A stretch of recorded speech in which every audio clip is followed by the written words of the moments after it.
We're back because Bryce can't beat a game and now he's eating Cheez-Its. I hope he's proud of himself. It's a jelly bean or a fruit snack. It's Gushers. He's stealing his children's snacks. That's the best part about being a parent. Stealing your children's snacks? I mean, if not, what else? Like, how else am I supposed to buy sugar for myself without feeling guilty? That seems like a personal problem. You seem like my personal problem. Well, I literally, Jake buys like candy and just leaves it in the pantry and doesn't share. Yeah, well. It seems like a reasonable thing to do. You seem like a reasonable thing. Thank you. Never mind. Anyways.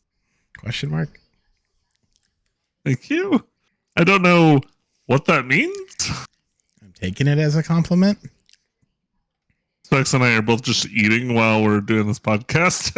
Yeah, some jerk was like, hey, let's record an hour ago. And I'm like, all right, cool. Then I can eat dinner. Dinner got done before, so I have like half a plate of enchiladas next to me. Hey, I've done that before. Remember that one time when I was streaming, or we were streaming? No, it was when we were streaming Terraria together, and I was eating, what was it, fish sticks and potato salad, or something like that. I don't know if you remember this. I remember something. Yeah, I do a little bit. That was like a phase. A phase. Oh yeah, a phase. What, the fish stick phase? It was just a phase where I was like eating random stuff because I wanted to try to put like different meals together.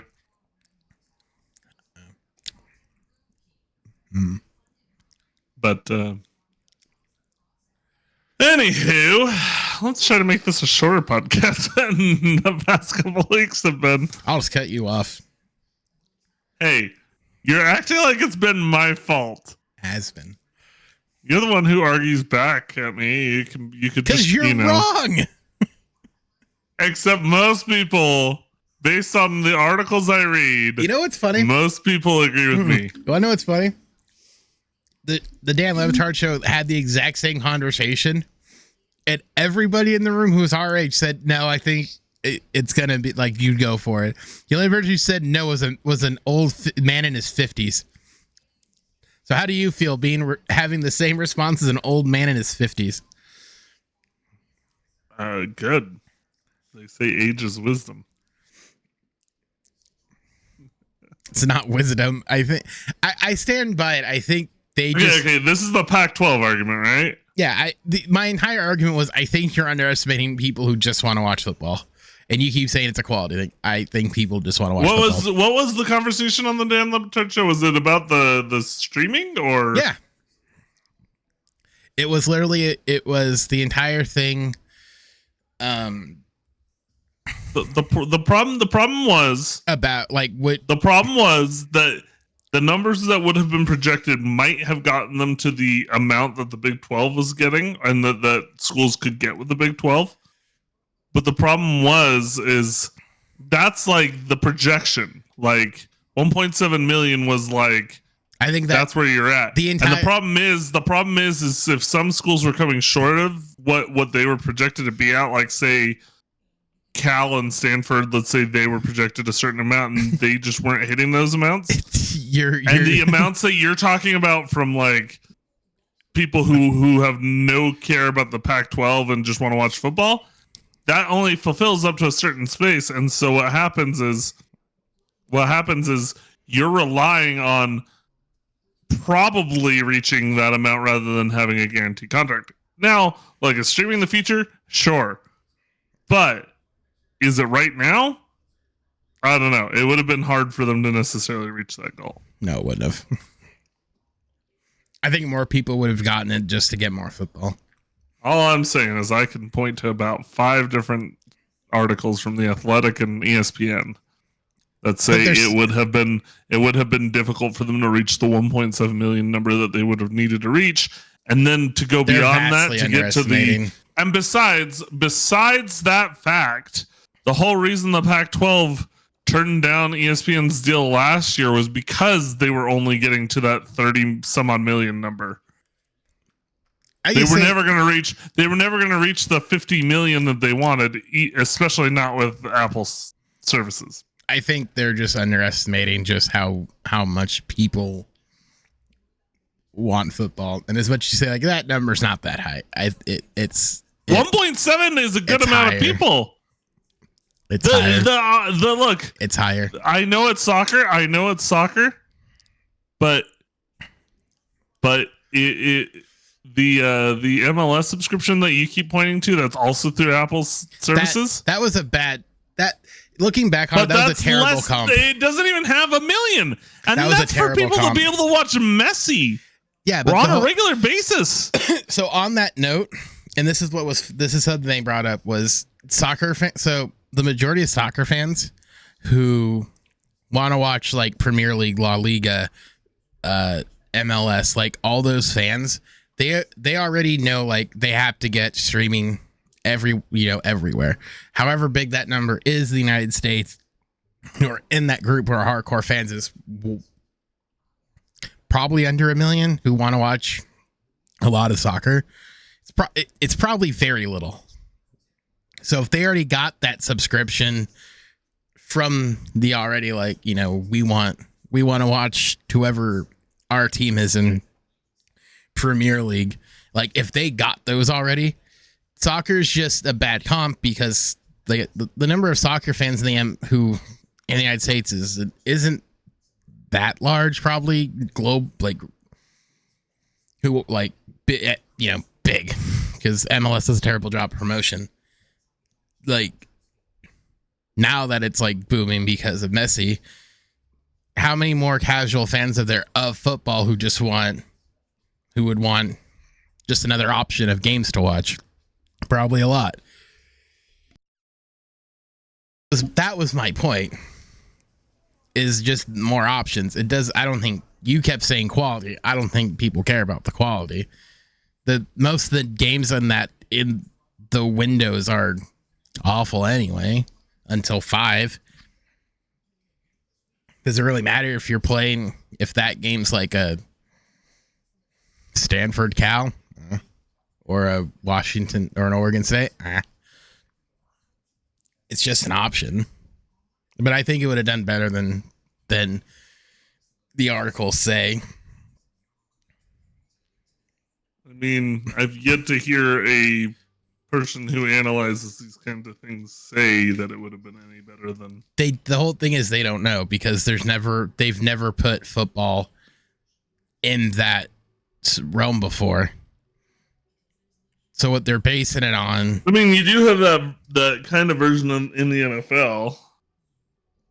Yeah, but okay, in the NFL with Thursday Night on Amazon, that's also on Twitch, so there's a free option. So how many? No, I'm talking about the what's it called, app?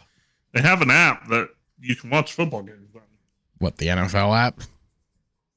I don't remember. I used to get it free through Verizon, and that was the only time I used it. Because I wonder now if subscriptions for season ticket are going to go down because it's on YouTube.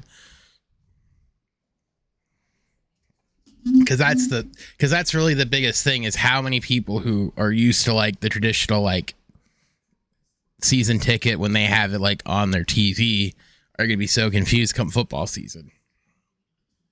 Probably a lot. But I would say if you want a better comp, see what the numbers are for NFL on YouTube. See what that number is, because that's probably what you would get with the college football thing. You should get those fans kind of overlapping. But I don't think they're gonna. I have a hunch that Red Zone will go up and the subscriptions to YouTube TV will go down. Here's how the Washington Post put it. Oh boy! And I think this accurately describes it. My favorite publication: Democracy Dies in Darkness. Out of the gate, Apple would have paid $25 million per scroll annually. This is their writing. Okay. Then it would have escalated, bringing 1.7 million Pac-12 subscribers, and the deal would have paid $31.7 million per school. bring in 5 million Pac-12 subscribers, and payments could have topped $50 million. Money competitive with what schools and other conferences are earning for more traditional media deals. Bringing in those kinds of subscribers wasn't going to be easy. For example, with Lionel Messi's help, Apple has signed up more than 1 million subscribers for its Major League Soccer season pass. See, the Pac-12 doesn't have a Messi. I think that's a bad comp. I stand but by it's not the worst comp. But like you're saying, people want to watch football. No, but people want to watch good football. No, they don't. No, they don't. In college, and the Pac-12. No, yes. No. Yes. See, this is all the rankings, all the ratings on TV show this. This is the part they show it. This is the part. But that's the thing. The ratings on TV show that people aren't going to want to watch a game between Washington State and Stanford. You're missing the point, though. How often do you get these? This is what you're looking at. Most of your games were going to be Washington State's and Stanford's, and most of the teams are not Oregon, Washington, and Utah. Here's the point you're missing, and this is the point the Washington Post doesn't understand. This is the big thing. This is a problem with Washington Post. They want to compare it to MLS. You can't compare it to the MLS. The biggest problem college football would have in getting subscribers is people not knowing where to find it. And the NFL has that problem already of people not knowing to find it because, like you said, they want that traditional experience. Because for college football and the NFL, they're still stuck in this, linear thing of post game in the morning, early game, mid game, primetime game. That until that linearness gets broken, that's what you're going to get. So every number you can say and be like, oh, fans like good matchups, fans like X, fans like Y, like Z. The only reason why we can say that is because that's the only way it's been done. There hasn't been an offshoot anywhere. It's all been linear. That's the point. If it's linear, all these guys who say like, oh, it would be hard strictly because right now it's all linear. And it's linear because you work in television. You know how that works. They lead it into something else. You know how hard it is to break that? Insanely difficult. All I'm saying is, I think by all estimations, 2 million would have been. I think their estimates are wrong. I think their estimations are wrong because when you're trying to compare it to MLS. How many people? You can shake your head all you want. You're ignoring my point. I'm not ignoring your point. What are people being drawn into with MLS for the Pac-12 that people are not drawn into by Lionel Messi? Football, a sport. Because let me ask you this: you shake your head all you want. You know as well as I do. What names are drawing them in? Because you are wrong. No, I'm not. They have to be drawn in by something. You're severely overestimating the amount of people who are going to subscribe to a basically just the Pac-12 network. You're severely overestimating the people just so they can watch some random football. You're literally saying, well, they don't have a Messi. No one has a Messi. But that's the point. The MLS does, and they can barely get over a million. Hold on. And this is worldwide. I'm going to mute you, seriously, because you're missing everything I'm saying because you keep hammering this point. Let me ask you this question. Because you're not arguing back on my point. I'm trying to. What do you think they're more of? Let me ask you this. What do you think they're more of? Football, broad spectrum football fans, just broad spectrum football fans who all they want is, hey, I'll take another game if all the other games are bad. Just, something that's like, something else. Or soccer fans who know Messi. Soccer fans who know Messi? You're wrong. In the United States, you're flat out wrong. It doesn't, that's what you're not thinking of. That's not you're limiting yourself to United States fans. Lionel Messi is one of the best soccer players in the entire world. Do you think Europe gives two flying fucks about Inter Miami? To watch Lionel Messi, yeah. No, they don't. They don't give a flying fuck. I guarantee that's part of why their subscription numbers went up. No, it's not. If they are, your point is is this is all soccer fans in the United States? It is not. I think you're flipping this thing into something it's not, because hold on. If you think someone who's been watching Premier League action is going to watch the MLS, they're gonna watch one game and say, "Yeah, this is a fucking joke. It's Messi playing a bunch of teenagers." I'm giving you a comparison of. That's it. You keep moving my goal. I'm giving no. I'm giving you a comparison. I legitimately you cut me off. You've been cutting me off for 10 minutes.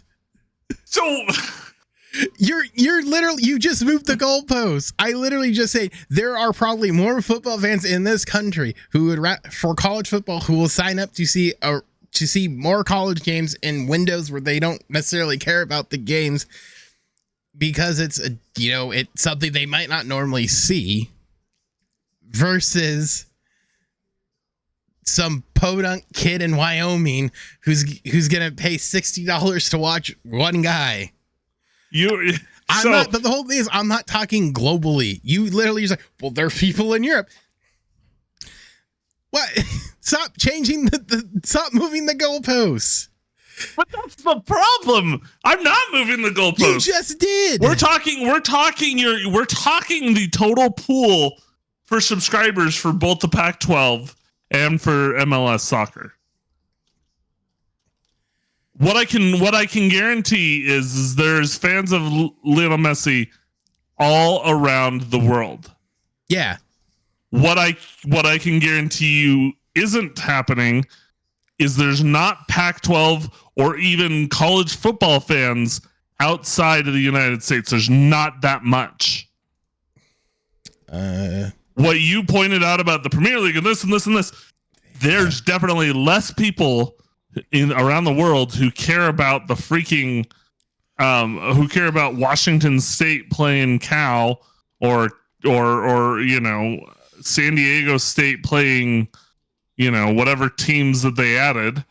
Like, look, it's just, that's the problem, is we're talking worldwide. And so yes, one point I gave you this 2 million was probably their ceiling. I think they'd get 2.5. Just pushing over.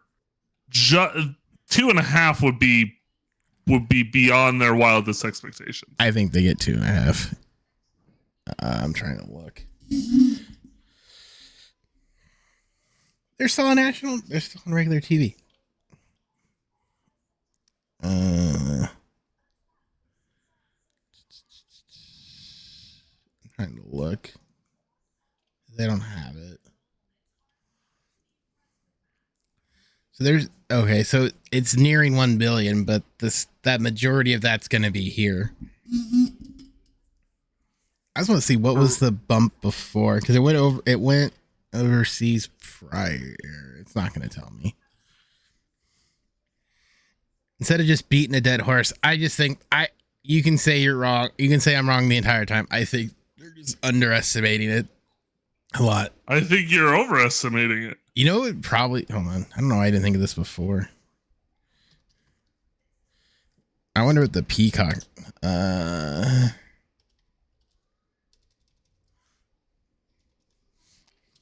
better comp would be what Notre Dame's done with Peacock.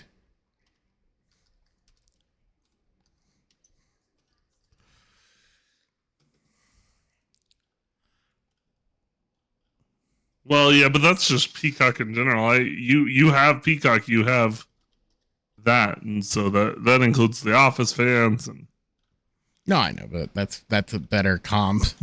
Like, it's included. But we're just gonna continue to agree to disagree. But oh yeah, and you'll be like, well, I'm right because I read Washington Post. I've read multiple articles on this. But so, according to Variety, so Peacock, which I know has football and Premier League soccer, they're at 54 million. So, yeah, just based on everything I'm reading, they say 2.5 would have been a huge ask for. I think they would have got Pac-12. it. I think they would have got it. think so. Here's the problem. The problem is just the Pac. You're trying to compare it to the Pac-12 network. The Pac-12 network as a channel is awful. No, and look, I mean, here's the problem though. Is I only brought up the Pac-12.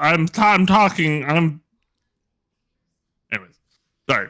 Trying to explain my thought process is hard because that was like a couple thought processes ago. But the problem is what you're talking about in terms of general football fans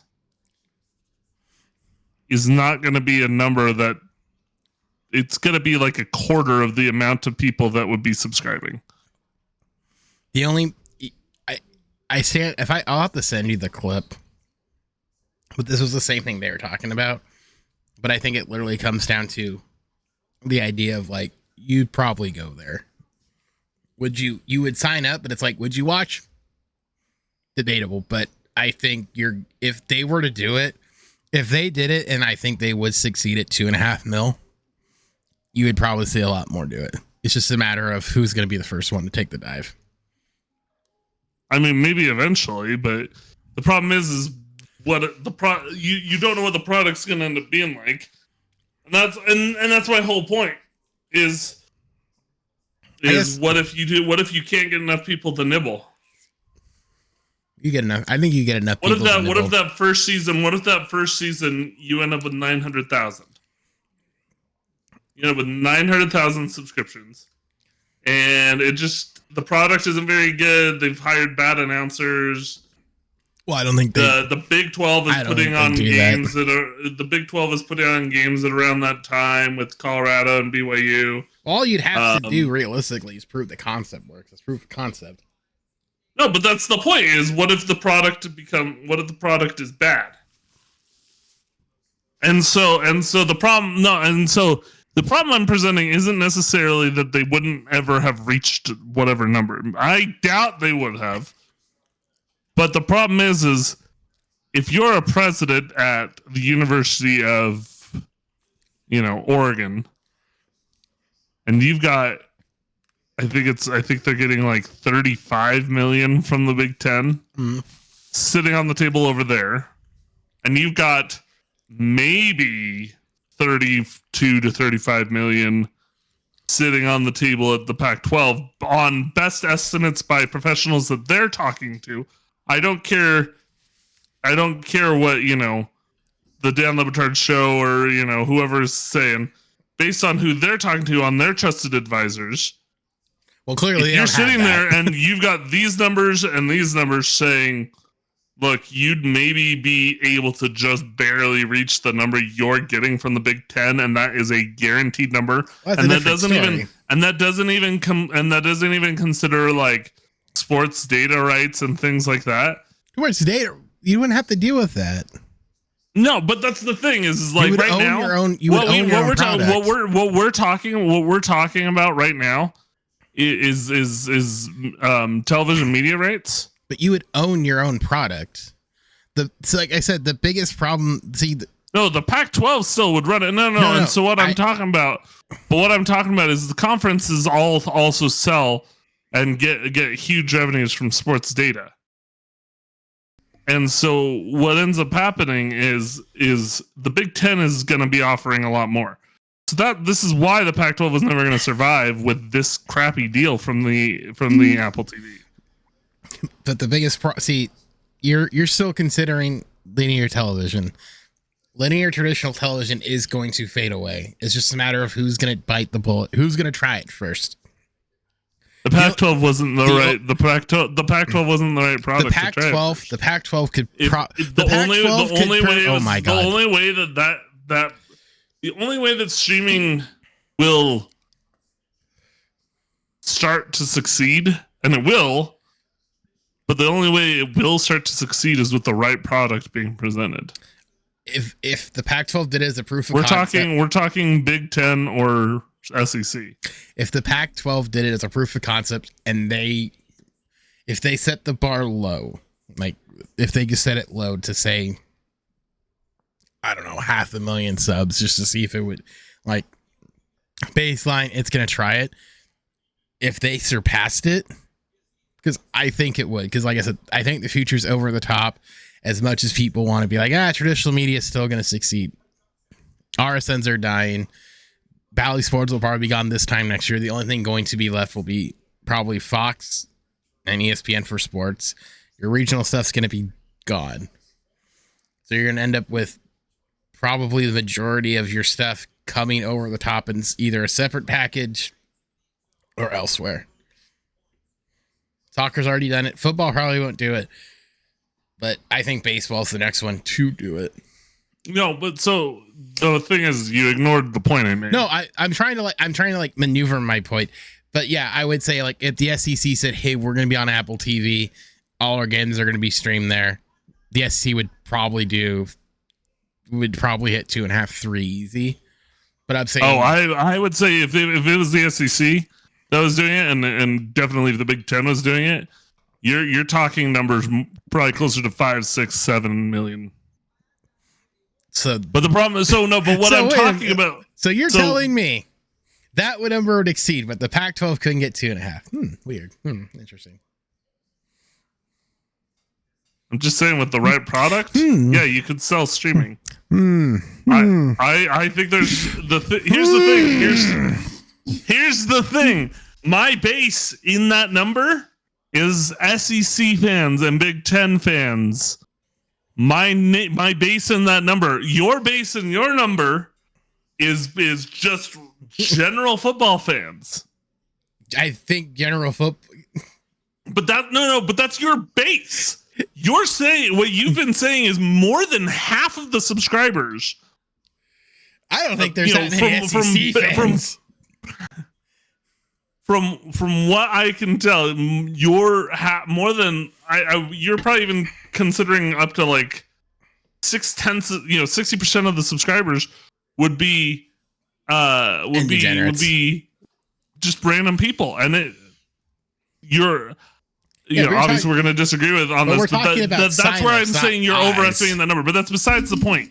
The point I was trying to make is, if I'm a commissioner or a president in the Pac-12, and I'm sitting here and we no longer have USC as a market, so the whole Southern California is no longer a market that you can even rely on.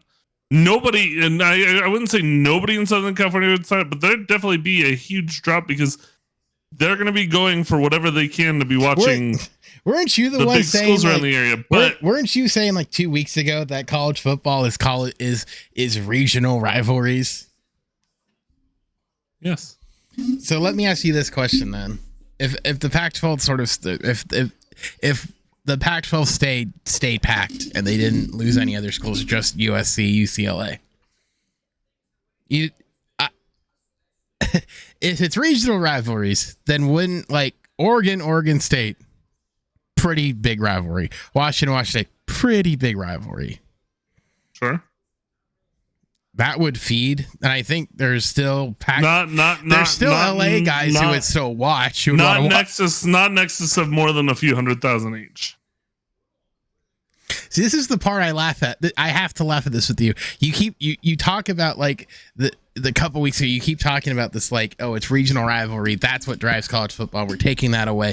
And now when I say, so you're telling me that those fans wouldn't sign up in droves and just to like watch that wouldn't do well. But like, you're laughing. But the whole thing is like, but podunk schools in like the Midwest get how many like people to watch? Like that's the part I'm failing to understand here is you. Okay, but here's the thing. The in terms of for all the schools, in terms of a general health for college football, regional rivalries are best. Yes. But who do you want to watch? What game? I'm going to give you 2 games that could be on the schedule. You're going to make this so incredibly biased, but okay. Northwestern versus Wisconsin. I knew I so knew you were going to do this, and you're a jackass. You're a jackass. Or Ohio State versus Notre Dame. You're a jackass. But that's the point. That's my point. That was been my point. But what you're bringing in terms of regional rivalries, as your point. That first game would be on like the Oprah network for how crappy that game would be. It'd be on a Thursday night on FS1. But what I'm saying is regional rivalries are healthier for more teams of college football as a whole. So this is a whole separate point because you've drawn me back to this point. This has almost nothing to do with the point we've been arguing. Yes, regional rivalries are best for college football teams as a whole because it allows, you would be, if I'm a fan, if I'm just a fan of some college football in like Florida, I'm more likely to watch Washington State, Oregon State than I am to watch Washington play Northwestern. Or Washington play Rutgers. Just admit I was right in that department, and I can win one, and you can win one. I will give you the streaming if you just give me my elitist money grubbing ass was right on screw Wisconsin, Northwestern. I want Ohio State, Notre Dame. I want Ohio State, USC. God damn it! Admit I was right. Look, come to the elitist side. We have cookies and money. No. And NFL prospects. Here's the thing. With the way college football is going, it's good for the big universities. That was my point. Yeah, because no one gives two shits about Northwestern. Well, yeah, but they're in the Big Ten anyways, and so is Rutgers, and it's like there's some ridiculousness going on there. And they get money too. Vanderbilt's in the SEC, so it's like no. But what I'm saying is for that GPA boost, we all know it. Regardless, what I'm saying with that is it's better in general to have regional rivalries as an available every year thing. For all schools across the nation, what that argument was and that we were what we're definitely running into is college football in terms of for a lot of fans is gonna die or is going to be severely changed. I do wonder though, because of how the way college football is going. The Big Ten and SEC need to figure out a way to make sure that all their teams are happy, like the Oklahomas and the Texases of the world, because I think within a few years, if there's enough of disgruntledness of enough major programs in those leagues of not having access to the national championship game, basically. Like I'm saying, like Oklahoma might be kind of blocked from getting into the championship game because they're going to have Georgia and Alabama in their way constantly. Play better. And so, but my point is you could see another shift where things get more jumbled, but that's besides the point, and that's in the future. But my point was, the point was Spects was right. No, the point was. I never said that college football games wouldn't do well under this new model. But I'm saying, all I said, and this is the point I made. Right. Spects was right. I never said you were completely wrong. But what I said was it was bad for college football as a whole. Right. No. You were not. If you're saying you were right that it's not bad for college football as a whole, then you're wrong because it's bad for the majority of universities in the United States. Then get.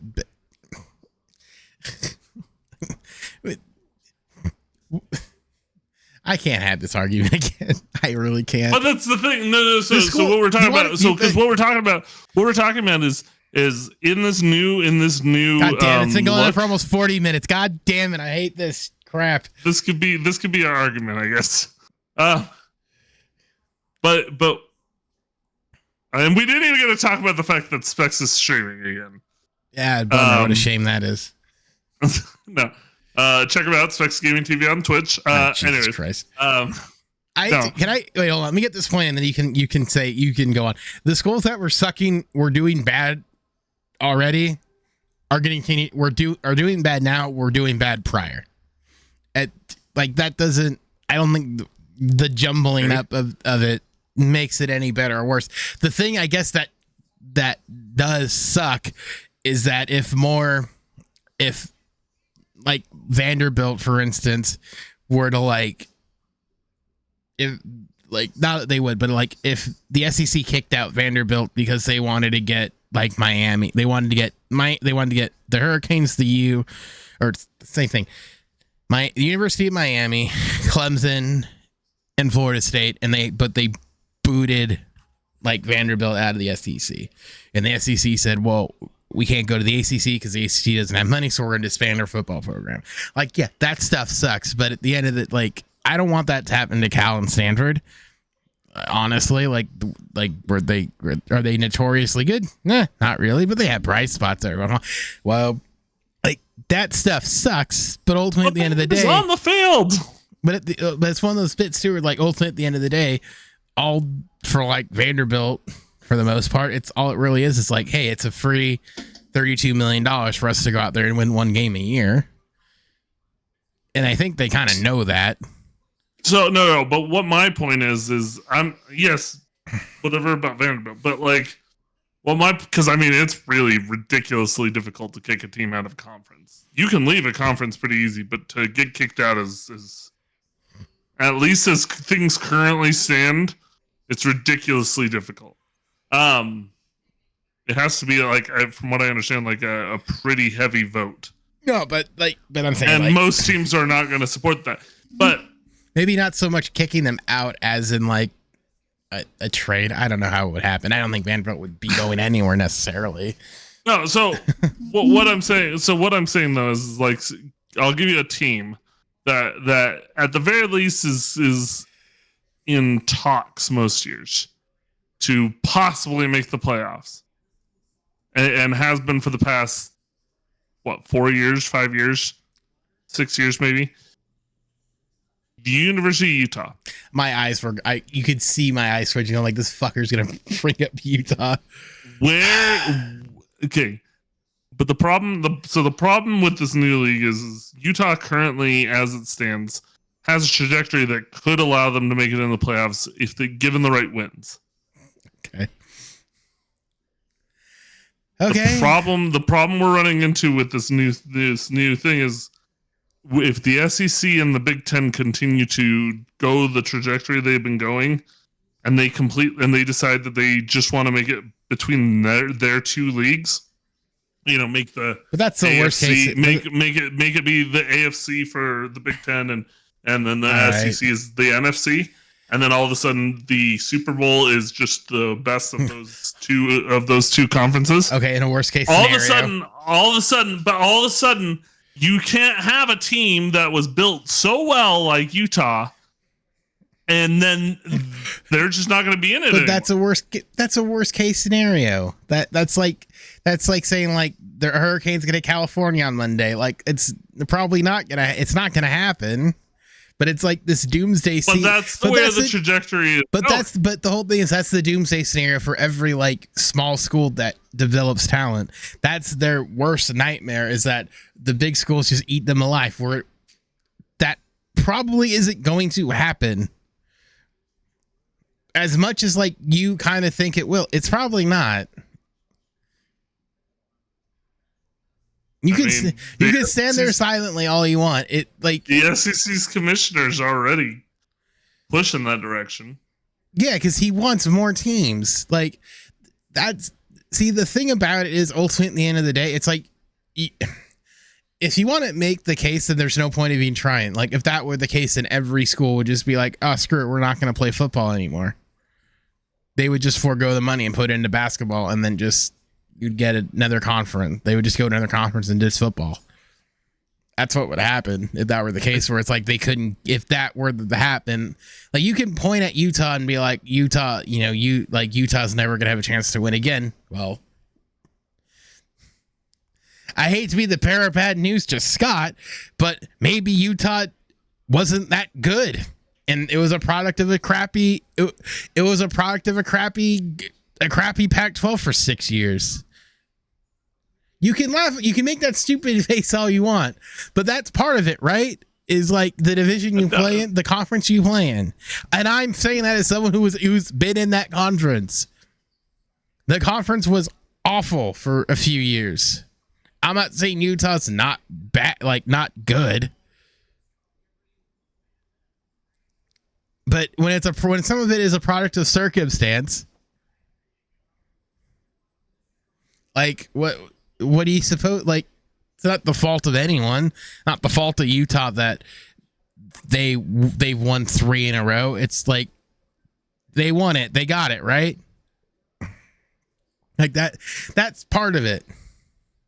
Regardless, you can just look all you want, if disappointed Bryce all you want, but isn't that part of it, where it's just like, I'm not saying like is USC going to win the Big Ten? No, probably not. Ohio State and Michigan are above them. Is Utah going to win the Big 12? It's possible.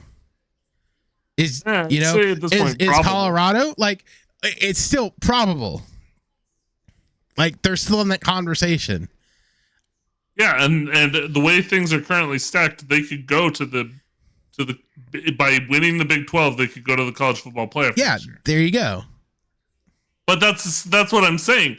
The way things are currently stacked, but the way the deck is getting stacked, it's going to work against the smaller schools.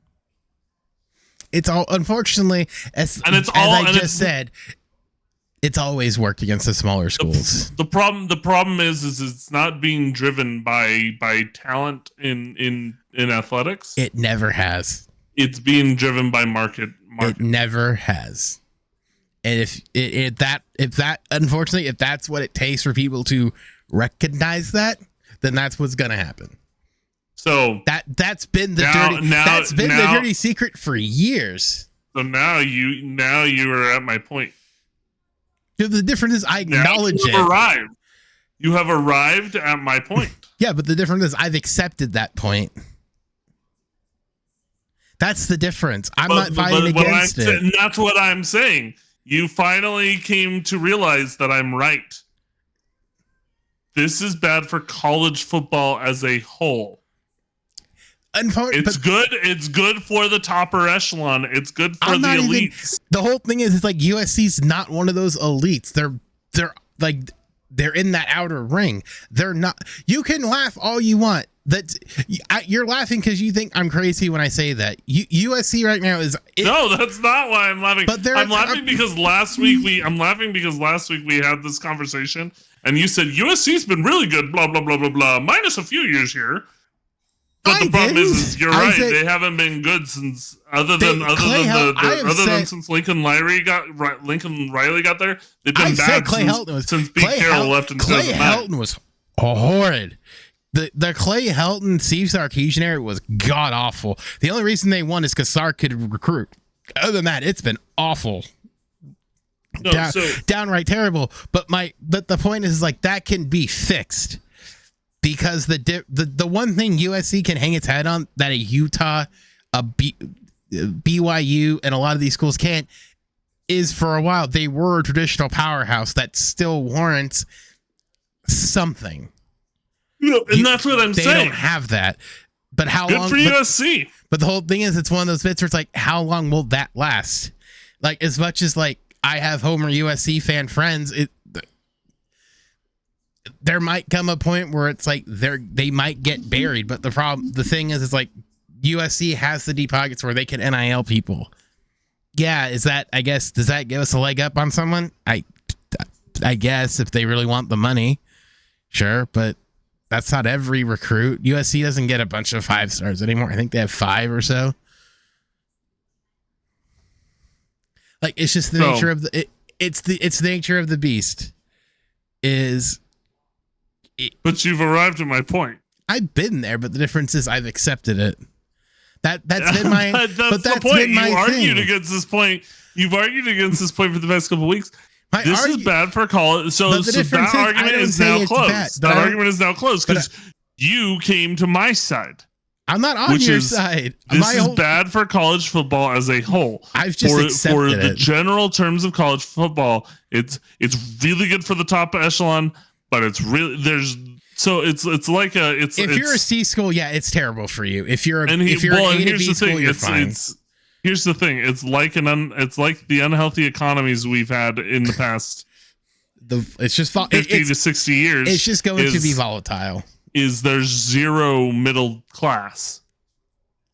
The difference what you are now going to have is the upper echelon of really good schools like Ohio State, Michigan, USC. I'm guessing even UCLA will get a bump in recruiting. You'll have Georgia and Alabama and all the schools, all the SEC schools, all the schools, and then you're gonna have Vanderbilt as the poor, and Northwestern as the poor. Nebraska's probably gonna be the poor. All the schools Wisconsin's you named, probably gonna be the poor. All the schools you named aren't really that great at NIL. Aren't. And then NIL and look, I did concede one point, which is that there are things that might the right NIL deal will sway equalize things a bit. It ultimately, what's the next phase of college football in the area you're going to be in is boosters and how good what your boosters can do. If you're potentially BYU might have the edge here a little bit with it because if they have. How many people in Utah went to that school, own business, are doing pretty well for themselves, would be willing to be a booster and let them let an athlete be a spokesperson for them where they get an ROI on it. Like they do. I don't know how much money it would take, but let's say like they pool their money together, some boosters, and they get a couple athletes that are decent quality because they can throw a couple $1,000s at them. Like that could sway somebody. But it's going to come down to, in that phase, it comes down to your boosters. And there are some schools that I know have that. BYU could be a player. I don't know how good BYU's boosters are, but they could be a player. And look, I don't know. I don't know ultimately where BYU will end up because BYU can be a surprising factor in a lot of things. Because what's the one non-major powerhouse team that's won a national championship ever? Well, that's part of it. Is like BYU. BYU is the only non-powerhouse school that has ever won a national championship in college football. Because I'm not saying this as but what I'm not speaking for is myself. I don't know where BYU is going to. I do think it could be on the wrong side of things. I think that would probably be the more likely avenue based on recent history. But yes, it's possible. But the whole fact is right now we are barreling to a time where a school right now this year that also is being considered as a potential Pac-12 champion. Like if anybody can dethrone the current favorites in USC, is Oregon State. But right now, what's Oregon State looking at next year? There might not even be a Power 5 team next year. Yeah. So yes, this is bad for the general schools of college football. It's bad. It's good for the top. You've accepted that. I understand that. But the fact is a week ago. That was never my argument. Was never. Oh, it's not. Look, is the product going to be fun for some college football fans? Yes. For general college football fans, it will be. But the problem is you just said it. But the problem is let's say BYU and Utah get left out. All of Utah. Well, left out of watching as much college football. But left out of the competition?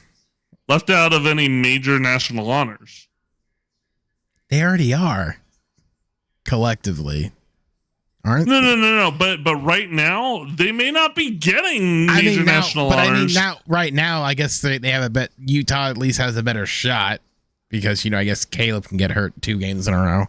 So, but my point is they may not be. BYU technically, they're not going to.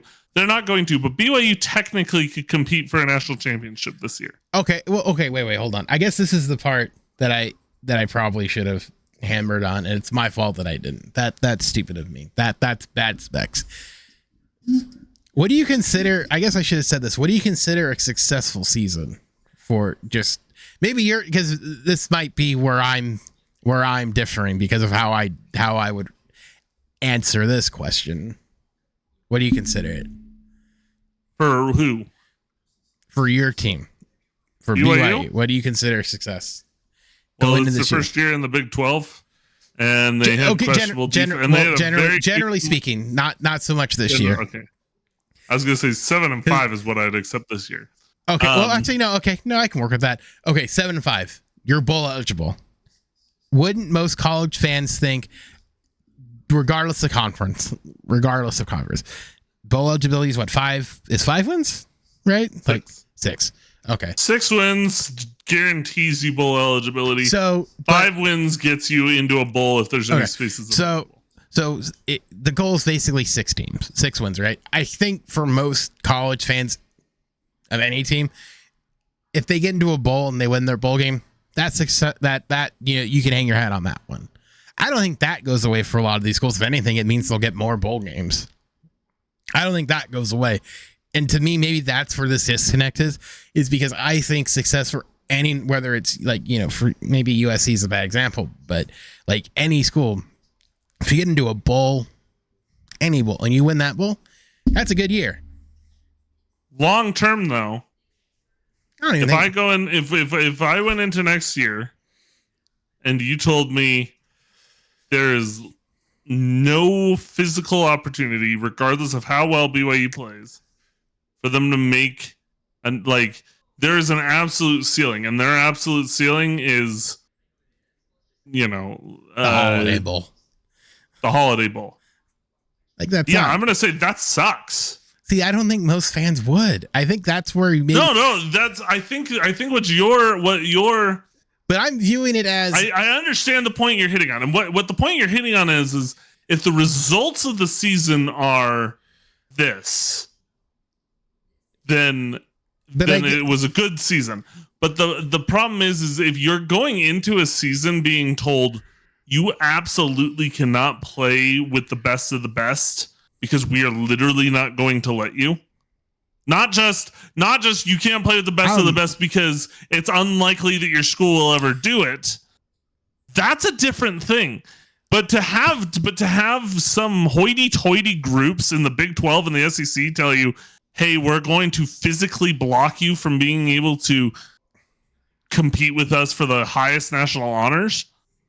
They would probably make their sucks. own. Then they'd probably make their own. There'd be enough teams. But no. And so, but that's what I'm saying is what has been going on has been bad for college football. Is there a glimmer of hope? Sure. One of the theories, and this is maybe what I'd close with.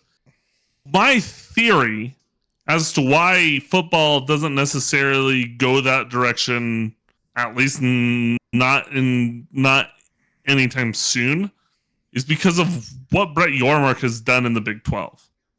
That well. He signed Houston, a great basketball school. Yeah, he's done a good job. He signed. UCF has had decent basketball teams.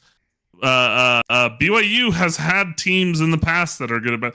Right now, the best basketball conference in the United States is the Big 12 for sure. The Big 12 for sure. So when it comes time to negotiate these college football playoff whatever stuff in the years to come, my theory is that Brett Yormark wants to be able to go, look, we got basketball. What do you got? I'm gonna. You guys want to play Kansas? You guys want to play, the best schools in college basketball? Nope. You got to let us in.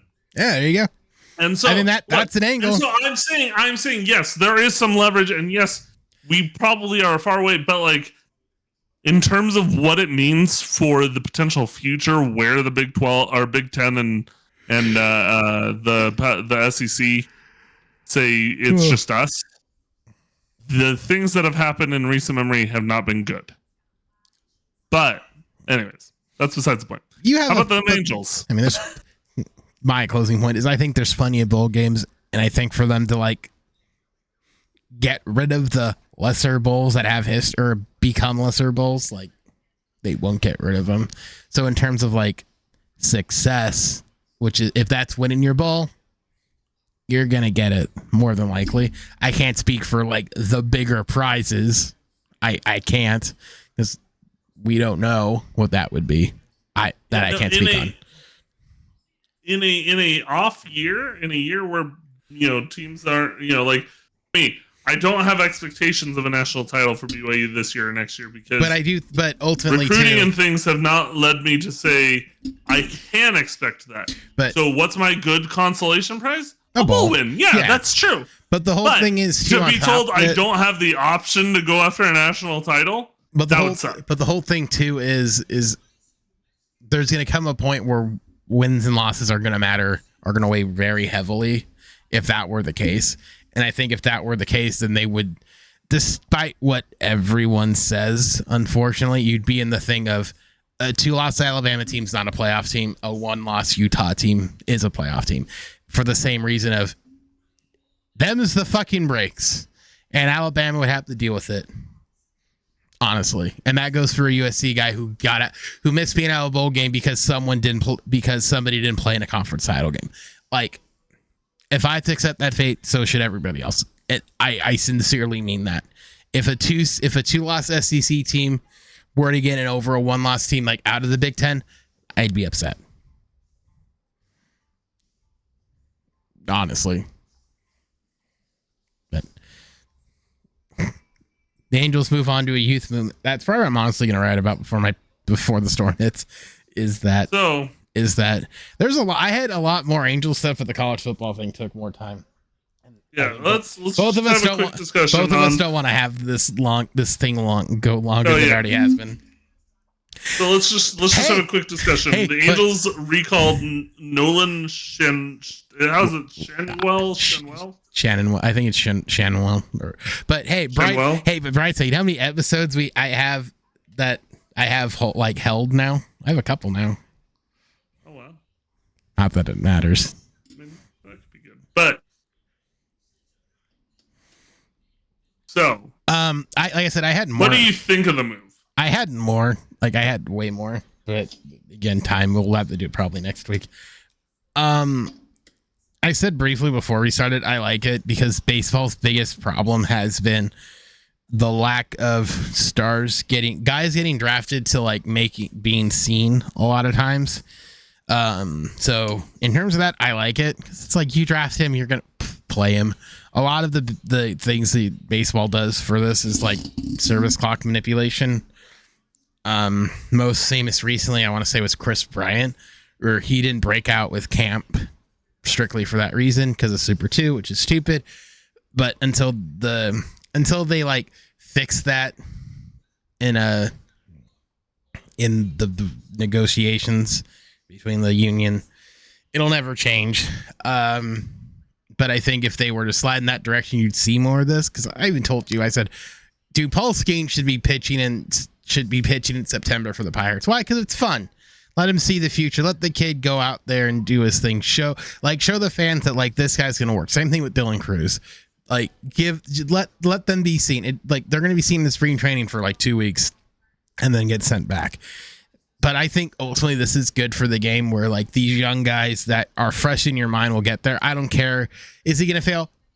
Probably 1,000%. He probably is going to go 0 for 10 to start his career. 1,000%. But I will give them credit that they're at least being like, hey, we just drafted this kid. Let's see what he can do. Regardless of like the season's over with, who cares? We just let's see what he got. I could care less.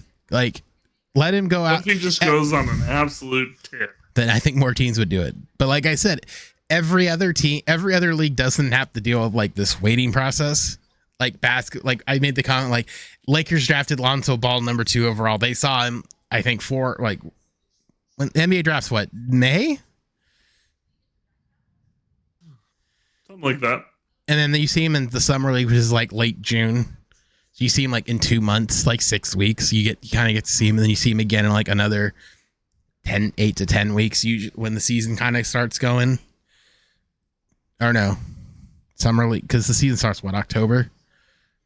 Like a month and a half. Like between preseason stuff, so that turnaround's really short. NFL, they get drafted in May, March, April, and then you see them in training camp, preseason, and all that stuff. So you see, like every other sport, this like window to see them is smaller. It's like before you see them like in their colors. Baseball, you don't get that luxury between negotiation and stuff.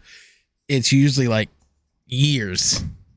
Make it shorter. Heck, I think they should do the draft in the off season. Like do it like all the other sports and let these guys like do it in December, and then let these guys have the chance to break it, out of camp with it. Like that's what they should do. Make it like every other sport. But for whatever reason they don't. They still like the developmental side. There are ways to like kind of make this stuff more prominent. I wish they kind of did, because like I think it sucks when exciting prospects or guys that are doing well don't get that chance. So I'm for it.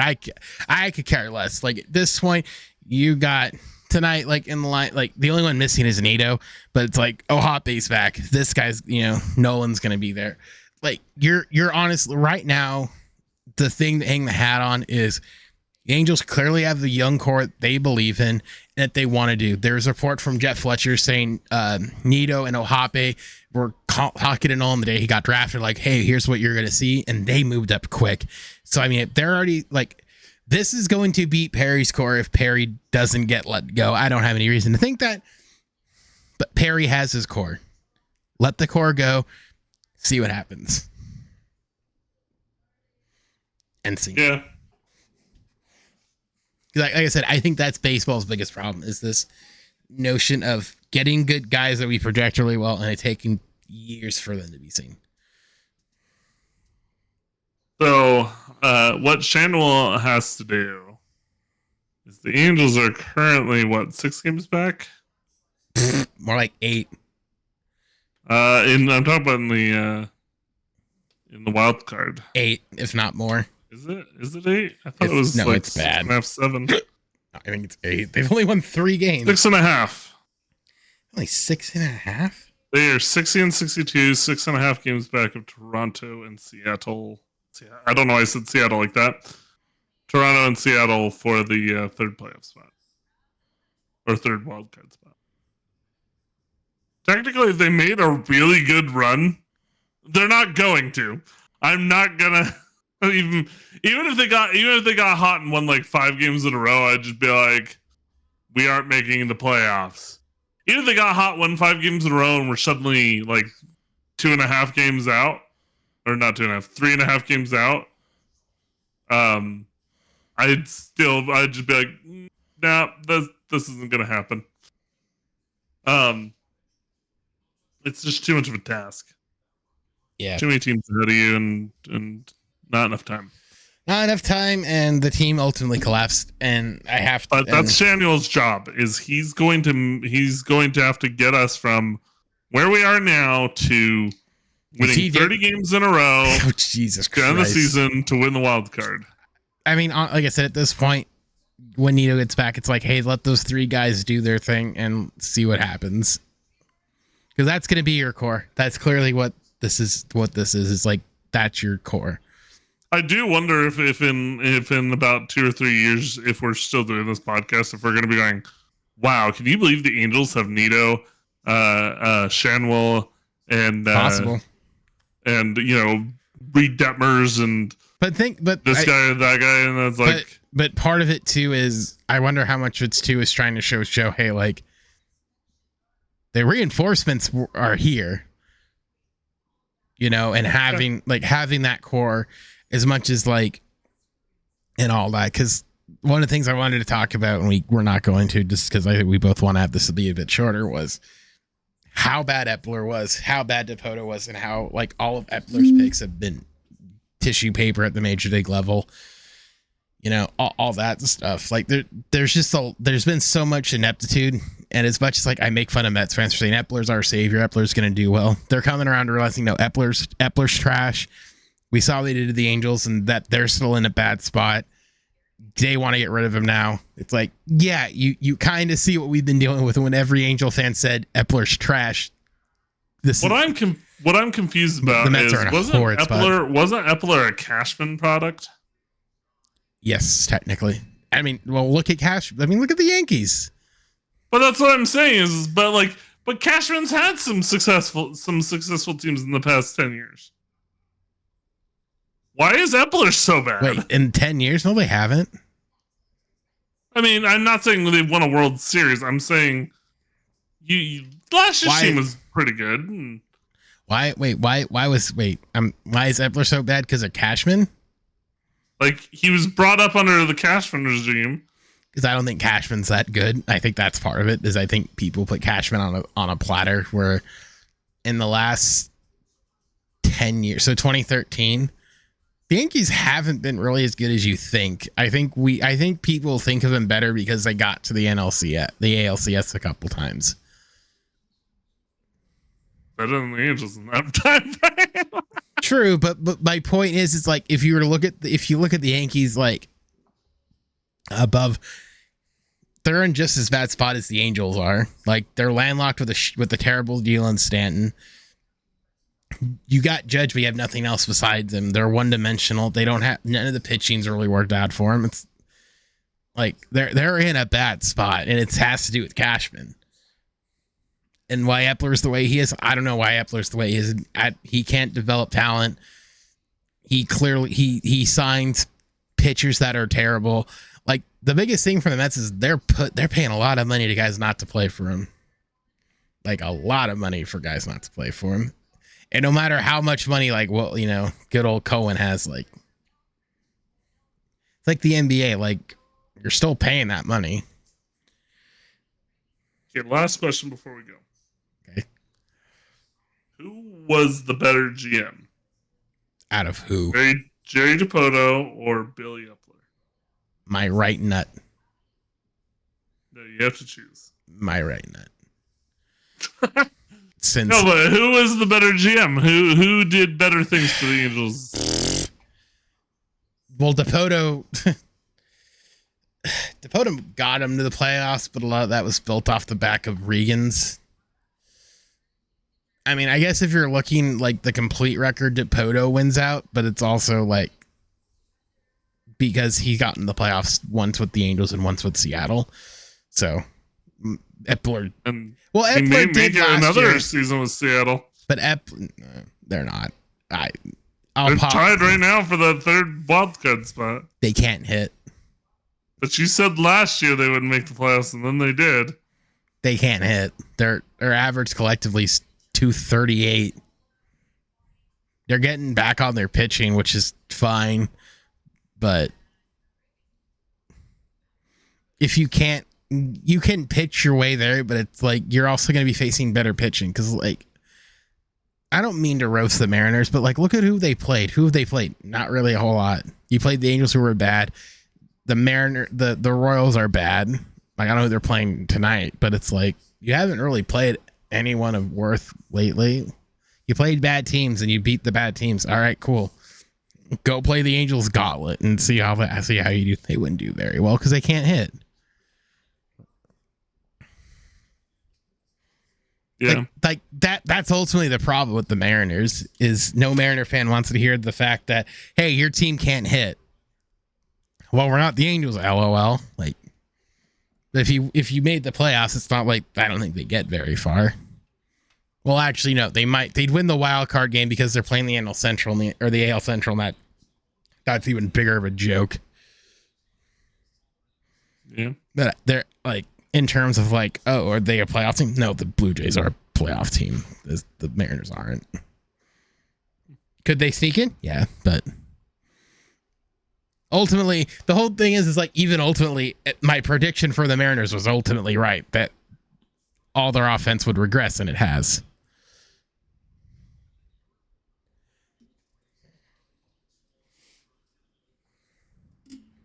Yeah. Well, looks like the Rays are beating the Angels 1-0. Shocker. Oh, we didn't even get to talk about. I mean, we won't. But we didn't even get to talk about what's his. But the pedophile on the Rays. Oh, well. Wander Franco. Well, he's suspended indefinitely, so the diddler is gone, and probably will be gone. That was kind of a crazy story. That story was weird because it popped up. It didn't even pop up on a news channel. It popped on a random guy's Twitter feed. Yeah. Like, I was questioning. And then at first, I think enough people were like, "Oh yeah, there's probably nothing to this. It's just some rando on Twitter." And then all of a sudden, it was because what the funny part was is like about the story is the one thing, like with the Dominican, is like the Dominican Republic's not exactly like isn't like a dangerous place, but it's not like a safe place. So it's not like out of their own possibility for someone just to like try to extort blackmail on it. But I guess as the week went, like, to summarize the story really quickly, is I guess the way the weeks went on is that there's been more behind it. But I don't know. They haven't said how much, but there's more behind it. But again, we don't know. Yeah. But I would say at this point, like, he's probably done forever. Yeah, it's a wild story. But it's gonna get wilder. I know we should definitely as it goes on, we should start recapping it more and more. Maybe we'll get back to eventually doing podcasts that involve us talking about video games and. Well, when Starfield comes out in a few days. Well, we don't play Madden. Madden came out, but I don't care about Madden. I know you don't care about Madden. Yeah, I might play Madden once it gets cheap. But. I think I was in somebody's chat on Twitch, and I said, like, I usually play Madden when it's free on EA Pass, because MUT doesn't excite me. Yep, when it goes on sale for like. Here's the thing. I have Madden. I have 20. I have 23. I have 23. I have 23, but I got it when it's free on EA Play. Yeah, I think I have Madden 21 on my Xbox. Yeah, like, maybe. And it's like it's one of those ones, like, maybe I ask for it for Christmas, but it's like, I wouldn't even bother. But it's one of those dumb things where it's like, because I don't like MUT. I think MUT's a money pit, and it's like, if I want to play franchise, I can just wait. So to me, it doesn't do anything for me. Yeah. Like, I got NBA 2K23 too. I got that one for free on PlayStation. So it's like, if I want to play that, I can play that. Starfield in like a month. So. All right. All that being said, I'm going to go watch the Angel game. Bryce is going to go drive off a cliff. So, see you guys all next week. Or so Specs hopes. See you guys. The hell was that? You said I was going to drive off a cliff. Oh, right. Bye. So I said, or so Specs hopes. Bye.